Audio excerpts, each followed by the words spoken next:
Ladies and gentlemen, boys and girls, worshippers of all ages, welcome to YouTube. My name is SeaRaptor. It's time for more Scuttlebutt. This week's game in the background is a bit of a double feature this week. We had a quick cut post earlier this morning with HMCS Haida, and, well, gosh, I had more than one good game in the ship recently, and I just couldn't help myself. I ended up posting this one as well. The earlier game, I was middle tier.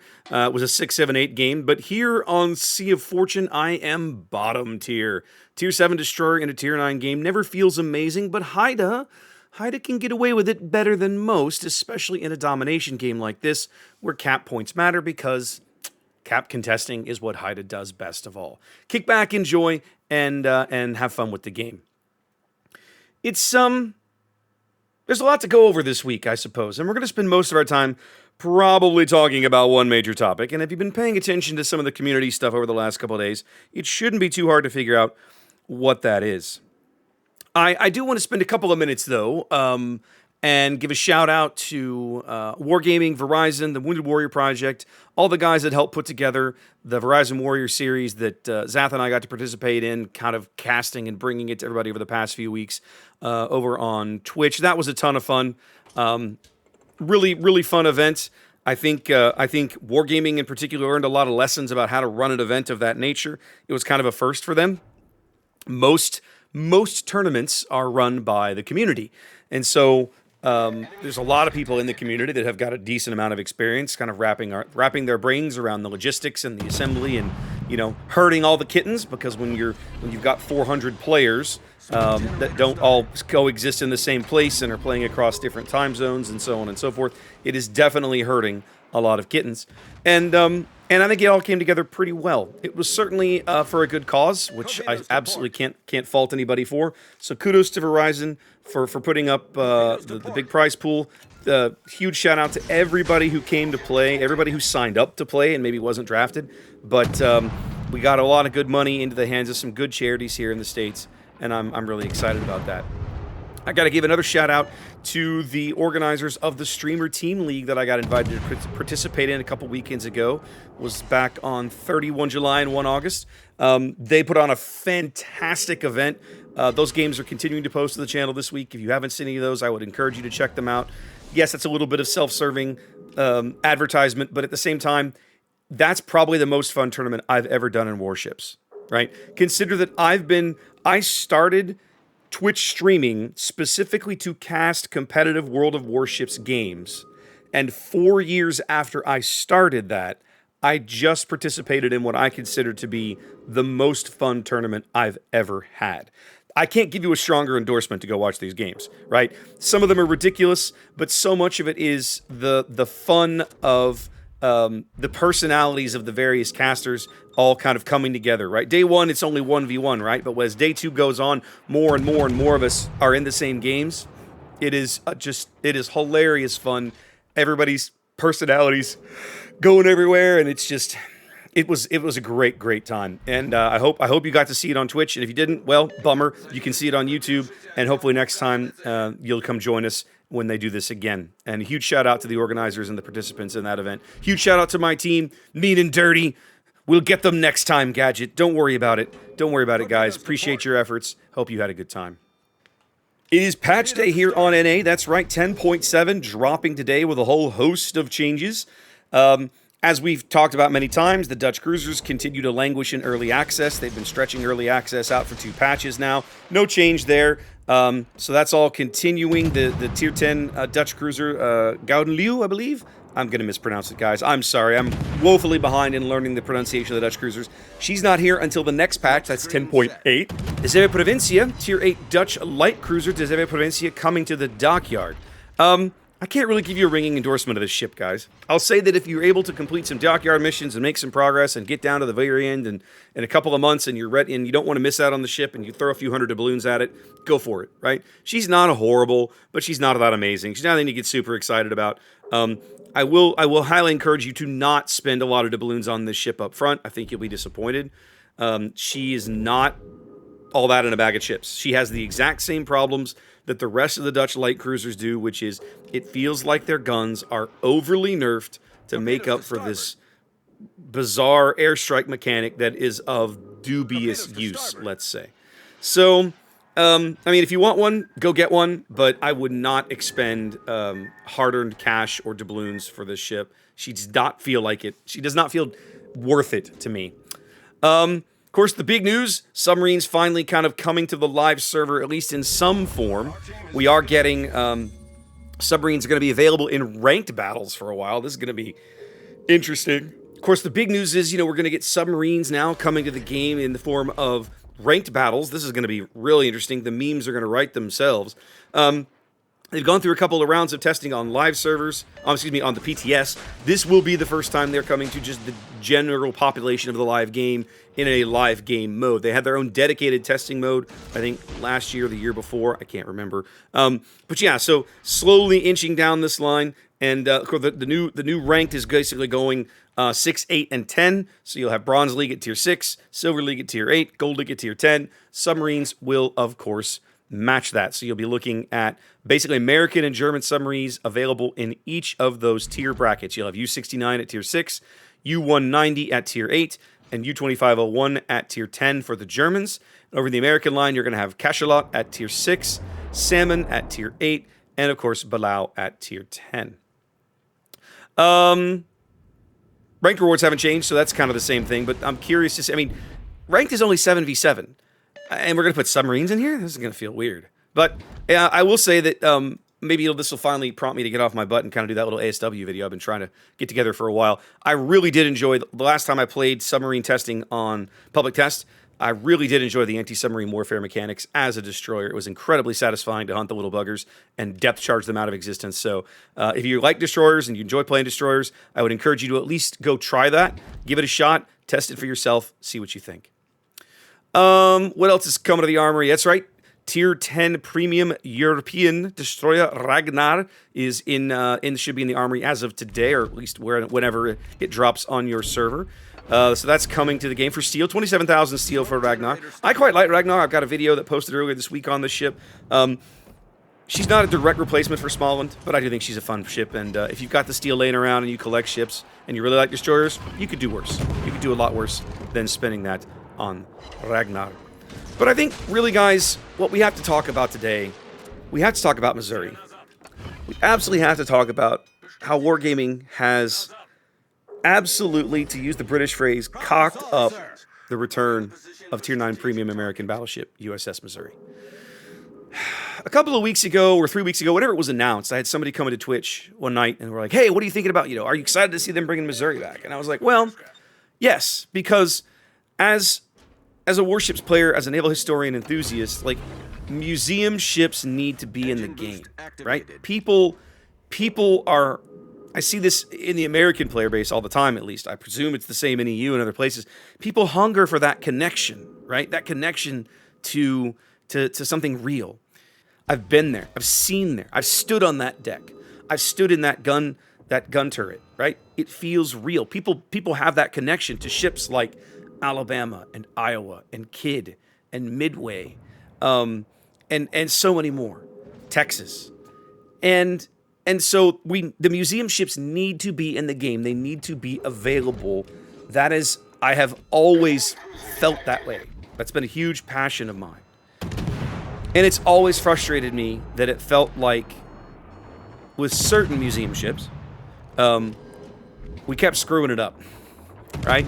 We kept screwing it up. Look at Belfast, Missouri, Mikhail Kutuzov, which for those of us in the West is we just go, huh? But yes, she is a museum ship in Russia.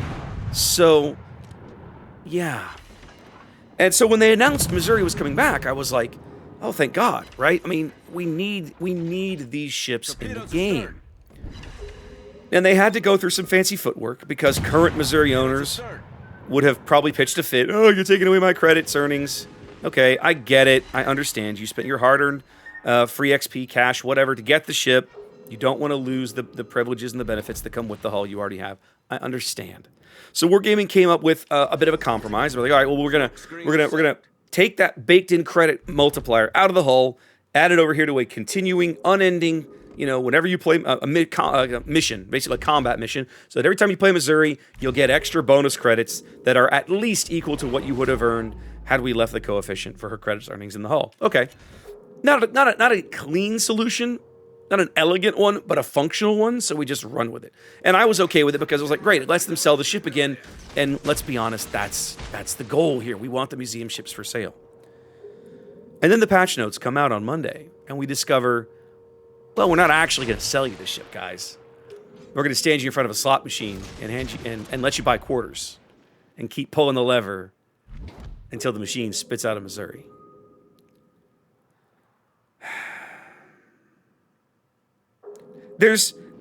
I've experienced different levels of disappointment with wargaming over the years. This was a new one.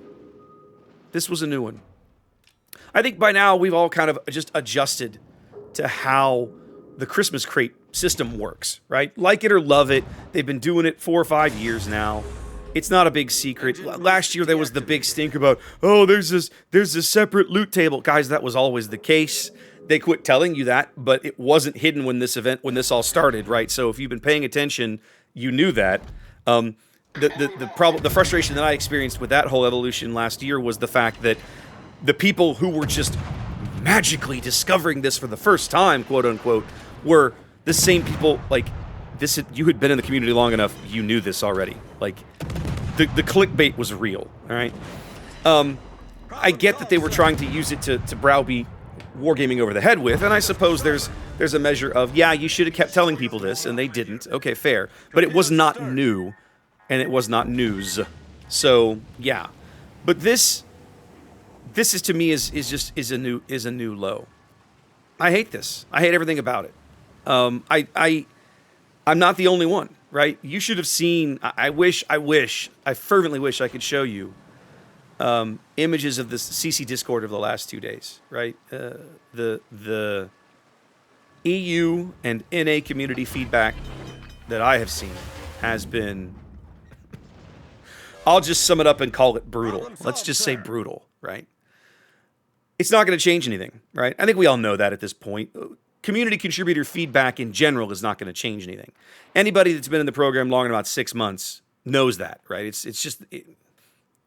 I think we're at a stage where a lot of the veterans of the CC program, myself included, right? I won't name names. It's not my place. Every person, every member of the community, every member of the program needs to address this with their community separately on their own terms. I'm not gonna out anybody because it's a dick thing to do.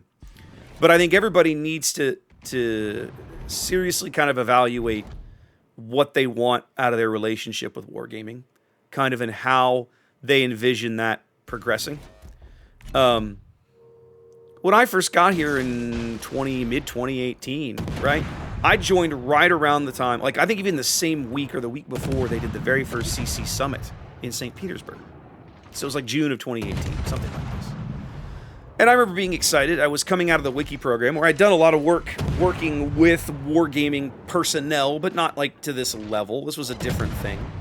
And to some extent, I was a little intimidated, right? Like I was not a big YouTuber. My YouTube channel at that time had maybe 600 subscribers, right?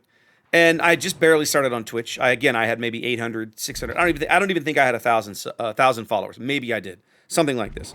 Because I had a very small, very specific niche that I filled, which was tournament casting.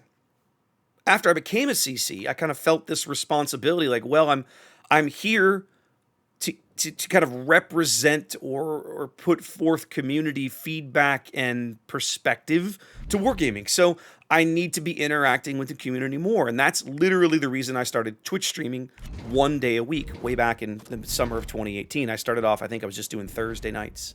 Thursday nights for 3 hours. I'd come in from the shipyard because at the time I was down at Corpus working in the yard. I'd come in from the shipyard. I'd get cleaned up. I'd have some dinner. I'd log on and I'd stream boats for 30 people. Right? That was who showed up. 30 people, no big deal. We'd do boats for a while. And we'd just chat. We'd talk about the game. We'd blow things up. We'd have a good time. And it was fun. It was different. And it was an era where I felt like the feedback that I could pass along was valued and desired. And that it felt that way for a while, right? We went into 2019 with the carrier rework and the giant steaming mess that was, right?